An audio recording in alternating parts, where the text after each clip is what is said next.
My wife left me, man, he sobbed on the phone. He explained that his sisters were severely affecting Amara's health. I need something done ASAP, he exclaimed. The attorney asked him to calm down, then started writing quickly, drawing up order for protection papers to get signed by the judge the same day. Once Amara sees this, fingers crossed and hoping she comes back home. Thank you for tuning in to Platinum Luxury Stories. We just had a baby 2 months ago, got married, and now this. What? Are you serious, Monroe? Do you think I should continue risking my health for the stress your family causes? I want to be around for my baby. They are not even your full-blooded sisters, and I don't deserve this. Amara, I love you and want nothing more to protect you and provide a secure environment for you and our baby. Let's focus on the good times, please, baby. I am going to handle this, I promise.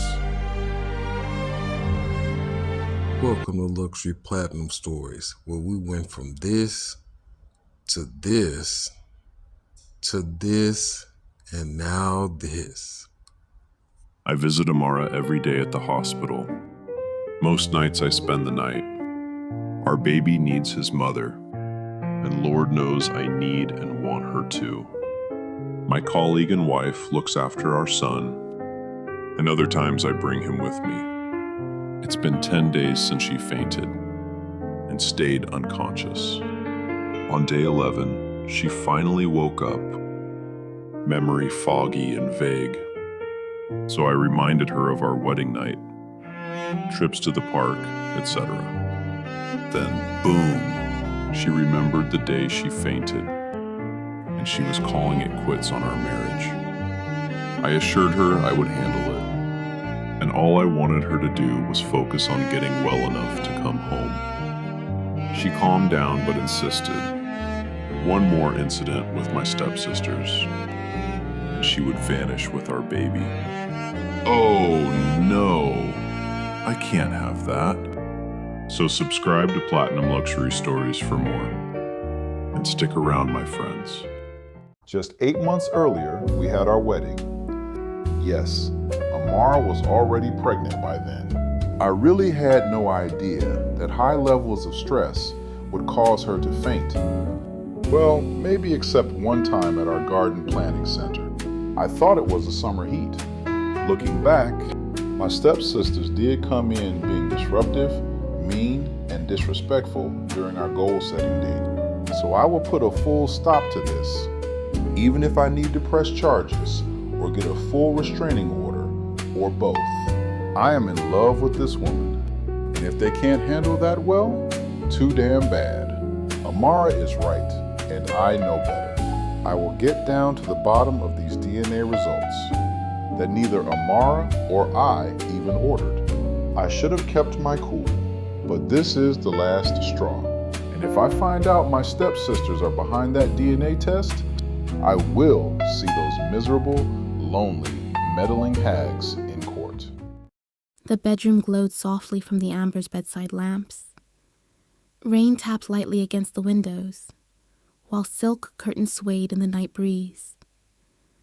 Amara sat against the headboard in a cream satin robe, her fingers nervously twisting the blanket in her lap. Monroe stood near the dresser for a long moment, staring at her like he was afraid she might disappear again. A month apart had carved silence between them. Slowly he crossed the room. "Can I sit with you?" he asked quietly.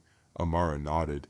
The mattress dipped as he sat beside her. Neither spoke at first. Monroe reached for her hand carefully, as though asking permission with every movement. When she intertwined her fingers with his, he released a breath he didn't realize he'd been holding. "I missed you," Amara whispered. Monroe lowered his head, emotional. "You have no idea how many times I replayed hearing your voice in my mind." She looked at him tenderly. "I was scared too." His eyes lifted to hers. "I remember waking up in that hospital room," she said softly. Everything felt blurry, machines beeping, people talking, and somewhere in all of it, I remember hearing you praying. Monroe swallowed hard. "I prayed every night," he admitted. 10 days, Amara. That's 10 long days sitting beside that hospital bed, wondering if you'd wake up, wondering if you'd remember me. Her eyes filled with tears. Remember us, he added brokenly.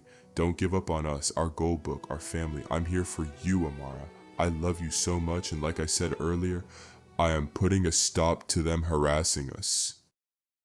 Are you serious? In this quiet, perfect moment, looking at our beautiful new family, she softly whispered, I love you. He smiled back, and in a deep, gentle voice, he replied, I love you so much more, Amara. Our wonderful journey begins right here. Or so I thought it did. I couldn't believe all that we had been through, and I told her, you don't have to say a single word. Let me just carry you through this. I know everything has been incredibly heavy lately, and baby, I just want to love you. Perfect night out. Eating, feeding each other, with so many giggles and sweet moments in between. Then he looked right at me and whispered, I love you so much, Amara.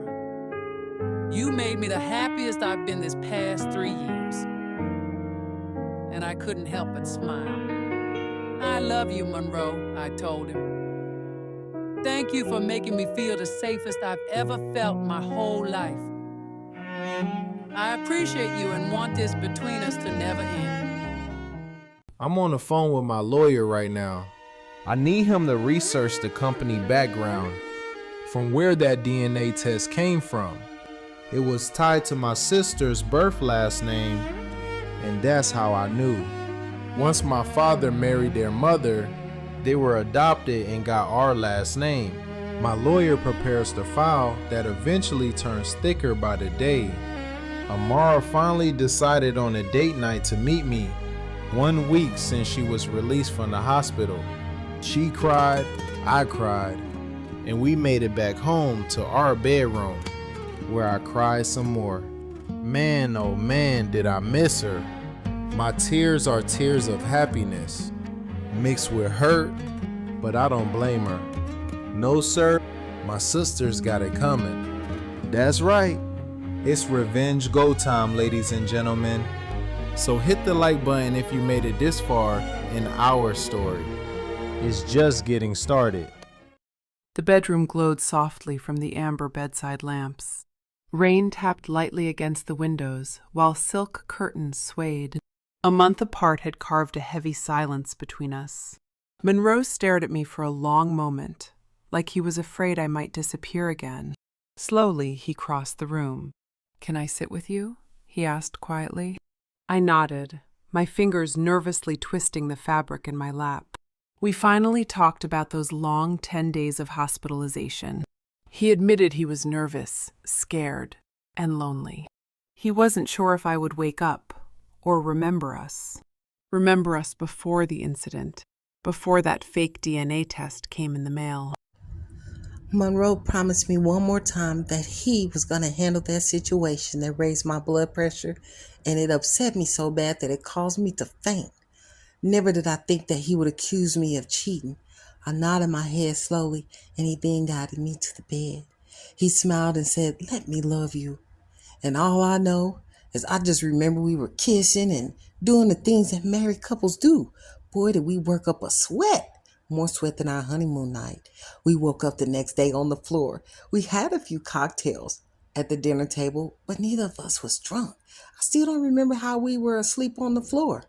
But we had a fantastic night and a pure platinum romantic ecstasy filled with bliss I didn't even know could be attained. Woo, child, that man really rocked my world. I love him, and I'm hoping he can make his sister stop because I don't want this to end. But 2 days after I got home from that hospital, his phone rang and it was his sister's. The next day, I packed my bags, and that's how we end up here. I got my baby, or our baby, packed one bag, and I just couldn't do it no more. Monroe started from the beginning. "My wife left me, man," he sobbed on the phone. He explained that his sisters were severely affecting Amara's health. "I need something done ASAP," he exclaimed. The attorney asked him to calm down, then started writing quickly, drawing up order for protection papers to get signed by the judge the same day. Once Amara sees this, fingers crossed and hoping she comes back home. I'm not asking for a divorce. I'm just going to a motel room where I can't be found, upset, or bothered. I've only been out of the hospital for 3 days. My doctor put me on an extended leave from work, and the thought of your 2 sisters is giving me major anxiety. Monroe pleaded, "Can I at least put you in a hotel room? Somewhere secure with great room service?" "No thanks," Amara replied. "Your sisters find out everything you do if it's related to money. What exactly do they want? Why won't they leave us alone?" Monroe stood completely dumbfounded, stunned that she was actually leaving. All he could answer was, "I don't know." With that, Amara turned and left. I sit in my car looking at that 1-star shabby motel room that Amara is in. Then I come home and I just sit here like this. It's go time. It's revenge go time. Something's gotta get done. Stay tuned. Next day at 4:30 o'clock, I was on the phone with my lawyer, talking it out. We gonna get something done right now, today. Good news. The judge read the first 2 sentences, saw your name and signed it, and the clerk stamped the restraining order. I'm faxing you a copy as we speak, bro. Print it and go get your family. When I tell you I printed that paper so fast and jumped in my car, I was on my way.